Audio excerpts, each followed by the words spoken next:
Assalamualaikum warahmatullahi wabarakatuh. Kali ini saya akan membagikan video pembelajaran kelas 4 Matematika semester 1, pecahan desimal dan persen. Ini contohnya seperti ini. Pecahan desimal. Desimal adalah pecahan persepuluhan, perseratusan, perseribuan, dan seterusnya yang ditulis dengan menggunakan tanda koma. Jadi, ciri khasnya pecahan desimal itu pasti ada tanda komanya, yaitu sebagai wujud pengganti pecahan persepuluhan, perseratusan, perseribuan, dan seterusnya.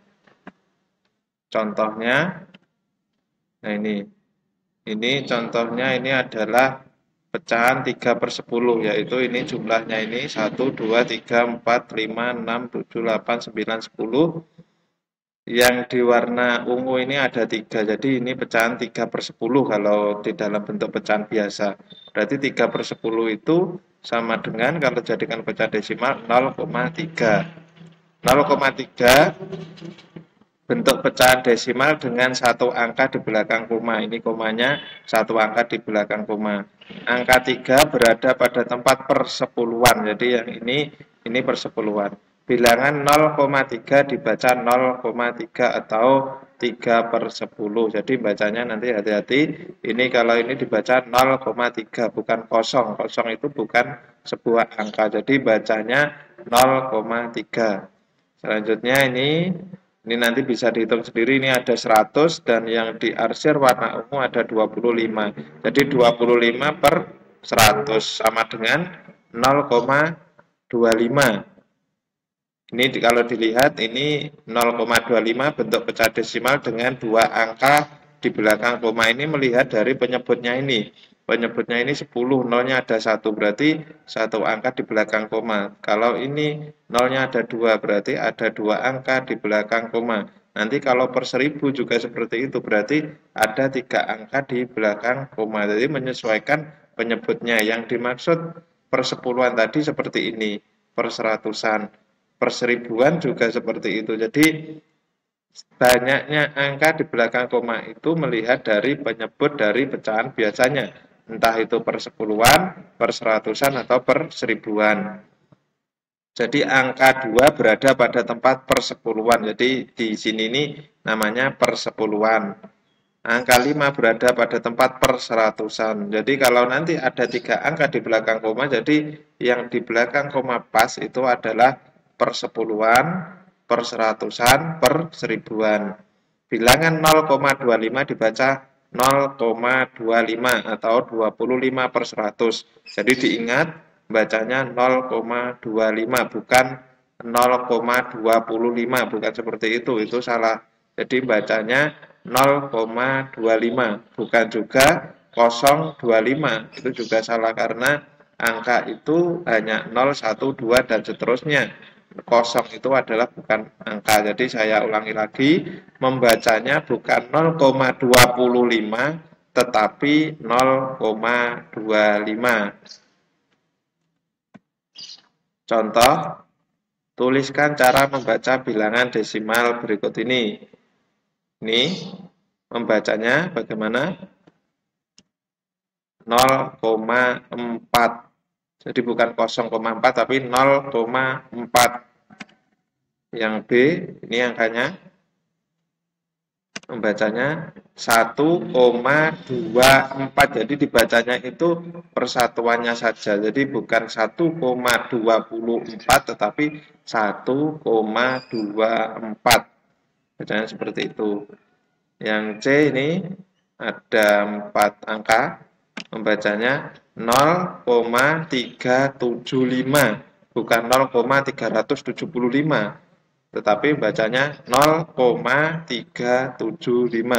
Dari sini pasti kalian sudah paham. Jadi bacanya hanya dibaca per angka satu-satunya itu. Jadi yang A tadi 0,4, yang B 1,24, yang C 0,375.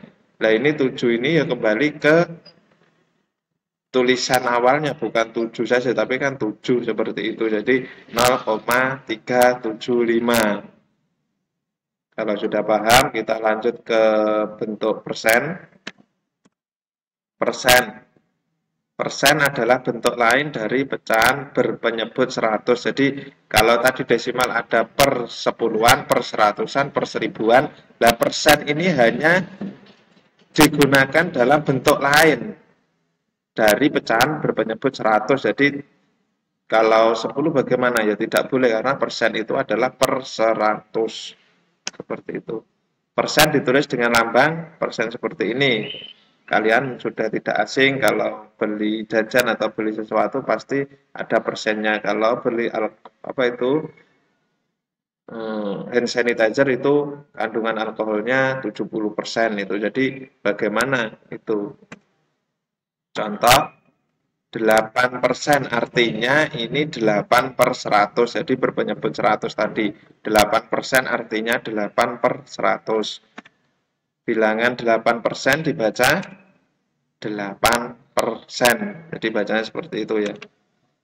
25% artinya 25 per 100 atau 1 per 4. Mengapa ini bisa 1 per 4? Kalau kita mengulas ke pembelajaran sebelumnya bahwa ada namanya pecahan senilai. Jadi 25 per 100 itu senilai dengan pecahan 1 per 4. Bagaimana caranya? Dibagi dengan angka yang sama, dengan pecahan yang sama. 25 bagi 25 sama dengan 1. 100 bagi 25 sama dengan 4. Jadi 25 per 100 ini sama dengan juga 1 per 4 sama dengan 25%, yaitu hanya sebagai apa ya, bentuk lainnya. Persen itu bentuk lainnya dari per 100 seperti itu. Bilangan ini dibacanya, maaf, tadi ada kesalahan sedikit. Jadi bilangan 25% ini dibacanya 25 per 100 bukan 25. Maaf, 25% bukan 25%. Beda dengan yang desimal tadi. Jadi dibedakan kalau yang ini 25%, jadi dibedakan dengan cara membaca yang bilangan desimal tadi.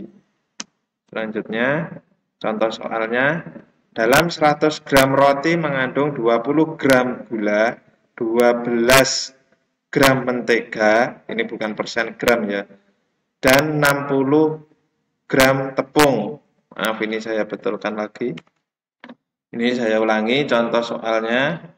Dalam 100 gram roti mengandung 20 gram gula, 12 gram mentega, 60 gram tepung, dan sisanya zat-zat lain.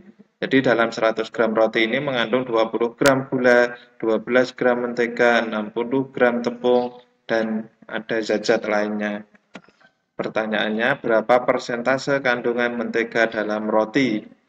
Yang B, berapa persentase kandungan zat-zat lain dalam roti? Ini caranya, jawab. Yang pertama, persentase kandungan mentega dalam roti yaitu, kan ini tadi keseluruhannya 100, jadi penyebutnya 100. Nah ini 12 gram, berarti 12 per 100. 12 per 100 ini artinya 12%. Jadi kandungan mentega dalam roti adalah 12%. Yang B, persentase kandungan zat lain dalam roti yaitu, ini zat-zat lain tidak diketahui, tetapi kan sudah tahu total keseluruhannya ini adalah 100 gram.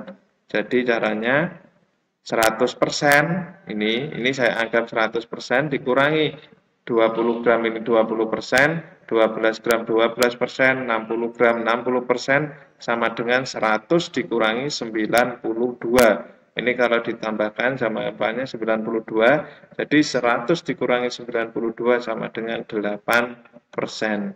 Jadi kandungan zat lain dalam roti adalah 8%. Dari sini mungkin kalian semua sudah mulai tahu cara pengerjaannya. Nanti dilanjutkan di latihan soal-soal yang saya share di WA Group. Cukup sekian penjelasan saya hari ini tentang pecahan desimal dan persen. Semoga kalian bisa memahami materi hari ini. Jika masih bingung bisa diulang lagi videonya. Cukup sekian dari saya, ada kurang lebihnya mohon maaf. Wassalamualaikum warahmatullahi wabarakatuh.